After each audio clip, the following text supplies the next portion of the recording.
The Not on Tobacco program is the American Lung Association's voluntary smoking cessation program based on the social cognitive theory. It consists of 10 weekly 50-minute sessions plus 4 booster sessions, conducted in community settings with 10 to 12 participants per group. In this program, participants learn to identify their reasons for smoking, healthy alternatives to tobacco use, and those who will support them in their efforts to quit. The program is provided by trained facilitators, usually teachers, coaches, and counselors. Their target population is males and females aged 14 to 19 years old who are current daily smokers and have at least some motivation to quit. The program goals are to reduce tobacco use, promote cessation, increase healthy lifestyle behaviors, and improve life skills such as stress management, decision-making, coping, and interpersonal skills. Teen smoking is a major public health issue that must be solved, as it increases the likelihood of developing drug use and deadly illnesses. This presentation will discuss how the NOT program has been successful in decreasing the amount of teen smokers nationwide. The social factors surrounding the target audience that impact the effectiveness of the program include family life and/or parenting style, peer pressure and/or self-esteem, socioeconomic status, and the media. Family and peer relationships are one of the largest predictors of tobacco use, as it is from these groups that teens learn attitudes and behaviors. In a 2005 study conducted by Barr, parental and peer influences on the risk of adolescent drug use, including tobacco, was assessed. The study demonstrated that parental and sibling smoking doubles the risk of adolescent cigarette smoking.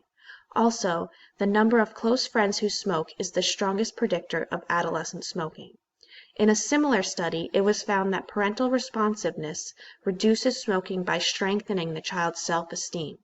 Parental responsiveness is best explained as the extent to which parents express interest in children's activities, support children's requests, and engage in positive parent-child interactions. In addition, responsive parenting reduces adolescents' reliance on peers in both the short term and the long run.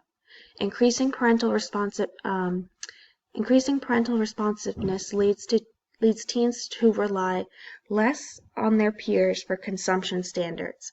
In other words, better parenting leads to improved self-esteem in teens, which in turn will provide them with the confidence to stand up against peer pressure. Lack of parental responsiveness, on the other hand, will likely produce the opposite effect, and teens will become more likely to engage in smoking behaviors. Low socioeconomic status is a third factor with possible impact on the effectiveness of the NOT program. As explained in a 2011 study by Hiscock, those with low socioeconomic status are likely to have reduced social support to quitting, low motivation to quit, stronger addiction to tobacco, and an increased likelihood of not completing courses, psychological differences such as lack of self-efficacy, and tobacco industry marketing. The fourth possible factor impacting the effectiveness of the program is tobacco portrayal in the media. In 2008, the tobacco industry spent $9.94 billion on cigarette advertising and promotional expenditures, including web-based activities and insertion of their products into popular culture. The more frequently teens see tobacco advertising and promotions, the more likely they are to start smoking. The target population's diverse perspectives were likely affected by their basic demographics, smoking status, and psychosocial factors associated with smoking. For example, in the study by Ansati Romenthal, data collection included demographic information, baseline information about smoking habits, and follow-up information about smoking habits. This information ensured that the program appealed to many perspectives, as it included participants' age, race, gender, smoking status and history, quit attempts, family and friends smoking status, motivation to quit, confidence to quit, and stage of change. In a study by Brandstetter, psychosocial perspectives were taken into consideration. In this study, the data obtained included age of first try, level of nicotine dependence, stage of change, motivation to quit, confidence in quitting, and friends and family who smoke. By organizing the collected information down into multiple variables, it was feasible for developers to ensure that the program appealed to many perspectives. Anseti Rothermel states, despite 65% of teen smokers wanting to quit, most are unable to quit on their own. In addition, almost 4,000 youth initiate tobacco use every day, which can cut their life expectancy up to 20 years. Therefore, it is critical that NOT programs are provided throughout the country to decrease the number of teen smokers. The body of research on the NOT program has proven it is effective by demonstrating that the NOT program increased cessation and/or reduced the amount of tobacco use when compared to other interventions. One of the main findings from a study conducted by Horn was that NOT on tobacco youths demonstrated higher quit rates overall than did the brief intervention youths. In a similar study, it was found that low-intensity brief intervention was successful with only low-dependent smokers, whereas intensive multi-session NOT intervention was effective with smokers possessing a range of nicotine dependence, including high-dependent smokers. Whenever NOT interventions are held, they promote the desired changes in the community. In this case, the desired changes are to reduce tobacco use, promote cessation, increase healthy lifestyle behaviors, and improve life skills. The key players in the development of the program are the West Virginia University Centers for Public Health Research and Training, which is a CDC-supported prevention research center, West Virginia State Health and Education Departments, and the American Lung Association.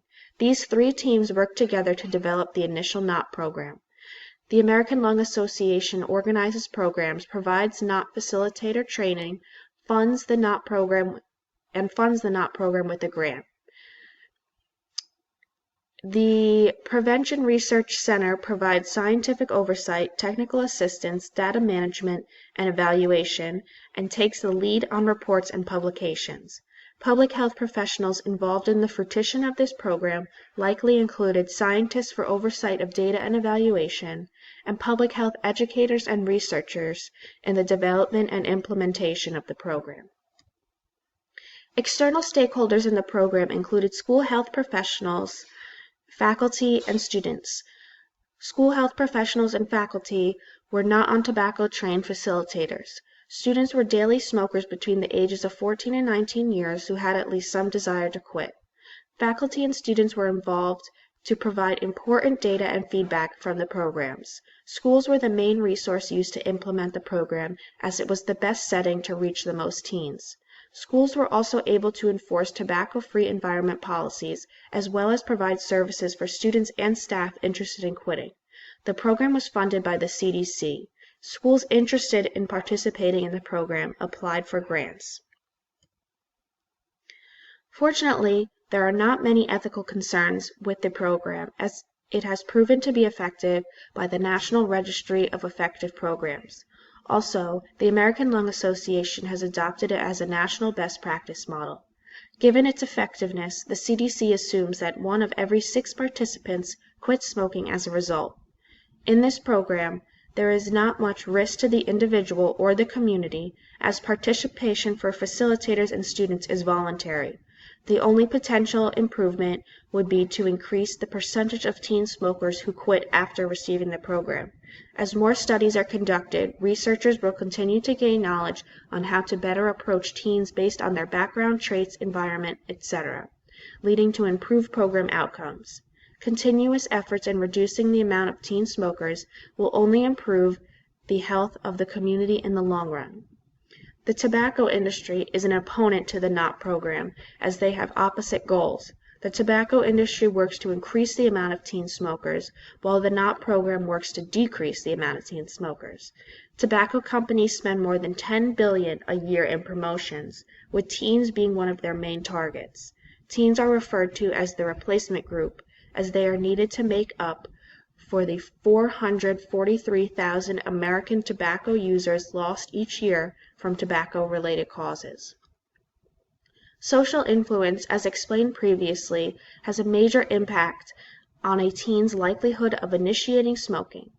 Influences may include parenting style, self-esteem, friend-family life, and environment. Teens who are surrounded by family and friends who smoke are much more likely to start smoking themselves. The NOT program took this information into account when developing school-based interventions. Sessions are offered in small group settings where teens learn from their peers. Smoking is a large financial burden to the nation as it increases healthcare costs. As stated by Brandstetter, if teen smokers continue their habits into adulthood, they can expect to spend over $75,000 in excess medical care related to smoking. NOT was implemented as a cost-effective program that also helps cut future healthcare costs. The health impact of smoking was an additional factor contributing to the need for the program. Almost 4,000 youth initiate tobacco use every day, and if they continue smoking into adulthood, they could cut their life expectancy up to 20 years. In addition to this, cigarette smoking causes more deaths in the U.S. annually than drug and alcohol use, motor vehicle accidents, suicide, and murders combined. In the development of the program, health education was stressed regarding smoking as well as diet and exercise to promote long, healthy lives. In an attempt to get community buy-in, marketing would be used in schools and community centers. Flyers would be hung around schools and also be sent home to parents in the mail. Booths would be set up at community centers such as the town hall and the local YMCA, with volunteers educating the public. Information on the flyers would include current smoking statistics, the impact smoking has on the nation's health and economy, and how the community can prevent and decrease the amount of teen smokers. One statistic from the CDC that could be used on the flyer would be, if smoking continues at the current rate among youth in this country, 5.6 million of today's Americans younger than 18 will die early from a smoking-related illness. That's about 1 of every 13 Americans aged 17 years or younger alive today. Along with this, the flyer would mention the cost smoking has on the nation. As stated by the CDC, smoking-related illness in the U.S. costs more than $300 billion each year. Community members would be encouraged to make donations to the American Lung Association to fund the NOT programs across the nation, and schools and faculty members would be encouraged to carry out the program. The body of research has proven numerous times that the NOT program is effective. It has a 21% quit rate, which is higher than any other program in the country. Also, the National Registry of Effective Programs has deemed the program effective after review by an independent panel of scientists.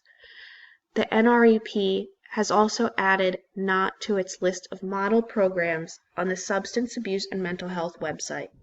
The main short-term effect of the program is reduced smoking rates and increased cessation rates. Other short-term effects include skills to tackle nicotine withdrawal, cravings to smoke, peer pressure to continue smoking, and other healthy habits, including stress reduction and weight control. These short-term effects, if maintained, will lead to positive long-term effects. Long-term effects include increased life expectancy, decreased medical problems, decreased medical costs, decreased drug use, and increased quality of life. The geographical location of where the NOT program is conducted does have an effect on the quit rate. For example, in the Central Appalachian states, quit rates were lower than in non-rural areas. The reasoning for this may be that rural youths have higher smoking rates and are heavier smokers, therefore making it more difficult to quit. Although the quit rate percentages differs from community to community, the main goal of increasing cessation is consistent.